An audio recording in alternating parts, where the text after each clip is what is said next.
we want to make sure the American people learn their names, and as the issue of Iran becomes front and center for the American people, that their symbolism and their struggle becomes ours.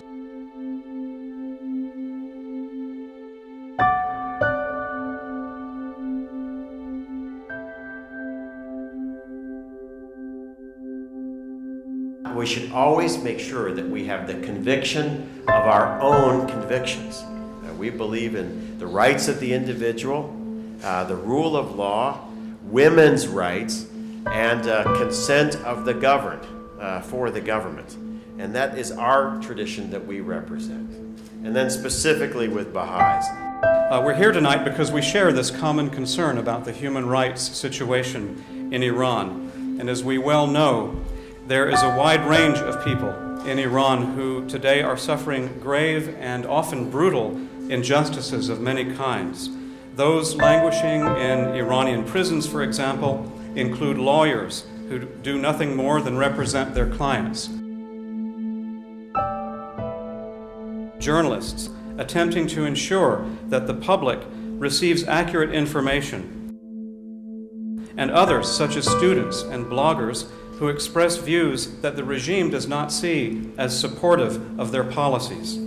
And of course, there are people in prison today in Iran who are there only because of their religious beliefs. And these include such people as Sufis, Christians, and of course, the Baha'is, who form Iran's largest religious minority. Within this stifling oppression, the Baha'i face the most severe forms of persecution. Unfortunately, we have seen that the Baha'i, as they say, and as I think you well know, are the canaries in the proverbial coal mine for the rights in Iran. As goes the status of Baha'i, so go human rights for all in Iran. Tonight, we're focusing our spotlight on the former informal leadership group of the Baha'is of Iran, known as the Yaran Iran, or Friends of Iran, as you heard, who in many ways symbolize the hardships of all prisoners of conscience in that country. It is amazing, though, that as I stand here now, there are 7 Baha'i leaders sitting in Iranian prison for charges that we all know are false. These leaders are not enemies of Islam. They're not spies for Israel. They're innocents practicing their faith. And the irony is that it's a faith that preaches peace and unity.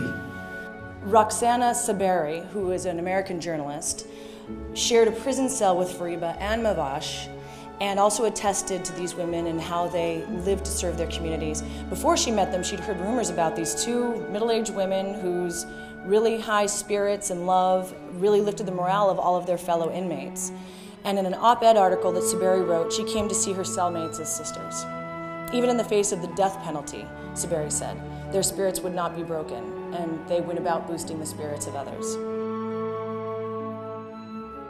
It's increasingly apparent that many of the people of Iran are coming to see the profound injustice that has been done to the Baha'is, to make common cause with them, and to envision a new social contract in Iran, where women, students, journalists, religious minorities, and all members of that society can peacefully exercise their basic human and civil rights.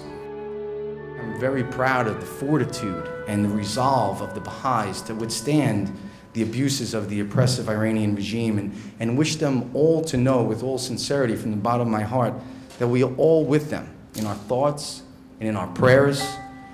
But I want to emphasize that although the Baha'i have been beyond resilient, enough is enough. And I call upon all the people of the world to stand with all of the citizens of Iran that suffer at the hands of injustice and hatred, and to help them to reclaim their basic human rights. My plea is for the international community to continue to send an ever-increasing, strong, united message that such egregious violations of human mistreatment, of violations of religious freedom, cannot be tolerated. Enough is enough. We have said no more before. Enough is enough. Please, let's stop this.